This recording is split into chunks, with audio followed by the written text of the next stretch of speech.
اب اور ایک سوچ جو مٹیریل تھنکنگ رکھتے ہیں، مادی سوچ جو رکھتے ہیں، میرے پیارے آقا صلی اللہ تعالی علیہ وسلم کے پیارے دیوانوں،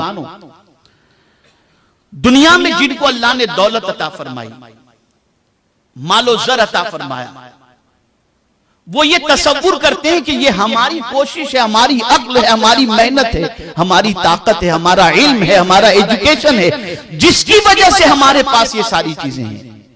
اور یہ سوچ بھی مٹیریل تھنکنگ، یہ مٹیریل سوچ ہے، یہ مٹیریلزم ہے۔ اب قرآن کہتا ہے کہ ایسے شخص، ایسے اشخاص، ایسے لوگ جن کی ایسی سوچ بنی کہ سب کچھ ہمارے پاس جو ہے وہ ہماری محنت کی وجہ سے ہے، تو قرآن نے اس کی نفی فرمائی اور فرمایا اَهُمْ يَقْسِمُونَ رَحْمَةَ رَبِّكَ، کیا تمہارے رب کی رحمت وہ بانٹتے ہیں؟ اب اللہ فرماتا ہے نَحْنُ قَسَمْنَا بَيْنَهُمْ مَعِيشَتَهُمْ، اللہ فرماتا ہے ہم نے ان میں ان کی زشت کا سامان دنیا کی زندگی میں بانٹا، یعنی ہم نے اگر کسی کے پاس کچھ ہے، کسی کو کم کسی کو زیادہ اگر دیا ہے اور کسی کے پاس ہے، تو یہ کسی کو اپنا کمال نہیں سمجھنا چاہیے، یہ ہم نے بانٹا ہے ان کے اندر۔ کسی کو ہم نے زیادہ دیا، کسی کو ہم نے کم دیا۔ اللہ عز و جل قادر مطلق ہے، وہ جس کو جتنا چاہے عطا فرمائے، اس کو کوئی پوچھنے والا نہیں۔ اب سوال یہ پیدا ہوتا ہے کوئی امیر اور کوئی غریب کیوں؟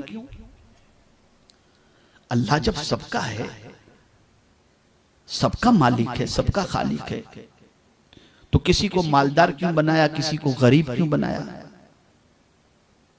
اب اس کو پروردگار نے واضح فرمایا وَرَفَعْنَا بَعْدَهُمْ فَوْقَ بَعْدٍ دَرَجَاتٍ لِيَتَّخِذَ بَعْدُهُمْ بَعْدًا سُخْرِيًّا وَرَحْمَةُ رَبِّكَ خَيْرٌ مِّمَّا يَجْمَعُونَ۔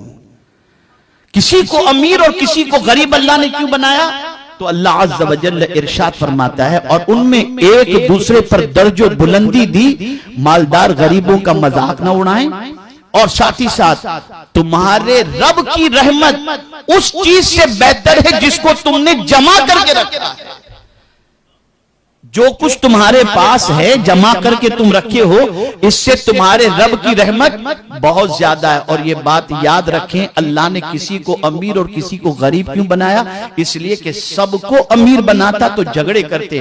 آج جتنے بھی جھگڑے آپ کو نظر آ رہے ہیں یہ اسی وجہ سے نظر آ رہے ہیں۔ اللہ نے کسی کو غریب بنایا، کسی کو امیر بنایا، اور کوئی اگر امیر بنا ہے تو اپنی محنتوں سے نہیں، اللہ کی رحمت سے بنا، یہ اس کی رحمت سے بنا ہے۔ کوئی عالم بنا ہے اللہ کی رحمت سے، کوئی ڈاکٹر بنا ہے اللہ کی رحمت سے، کوئی کچھ بھی بنا ہے وہ اللہ کی رحمت سے بنا ہے، اور اللہ عز و جل کی رحمت ہی نے اس کو یہ مقام عطا فرمایا۔ اور یہ کہنے کی وجہ یہ ہے کہ میرے پیارے آقا صلی اللہ علیہ وسلم کے پیارے دیوانوں، مادی سوچ کا کریکشن ہو جائے اور ہم اپنے رب کی غفلت اور رب کی یاد سے غفلت سے بچنے کی کوشش کریں۔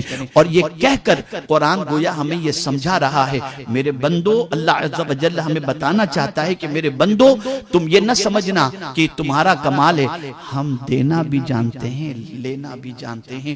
بڑے بڑے لوگوں کی زندگی میں آپ دیکھیں گے کہ بہت سارے سرمایہ دار بعض دنوں کے بعد وہ غریب ہو جاتے ہیں، تو یہ تقسیم، دینا لینا، یہ سب کچھ اللہ کے دستے قدرت میں ہے۔ اس لیے ہر بندے کو جو کچھ بھی چیز نصیب ہو، قرآن نے ایک ضابطہ عطا کر دیا، ایک قانون عطا کر دیا، ما اصابک من حسنۃ فمن اللہ وما اصابک من سیئۃ فمن نفسک، جو بھی بھلائی تمہیں پہنچے اسے اللہ کی طرف منسوب کرو، اپنا کمال نہ کہو، یہ کہو کہ یہ میرے مولا کا کرم ہے۔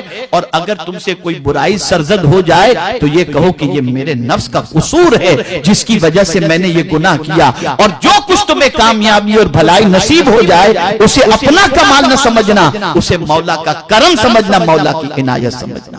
یہ ایک ضابطہ قرآن نے ہمیں عطا فرمایا۔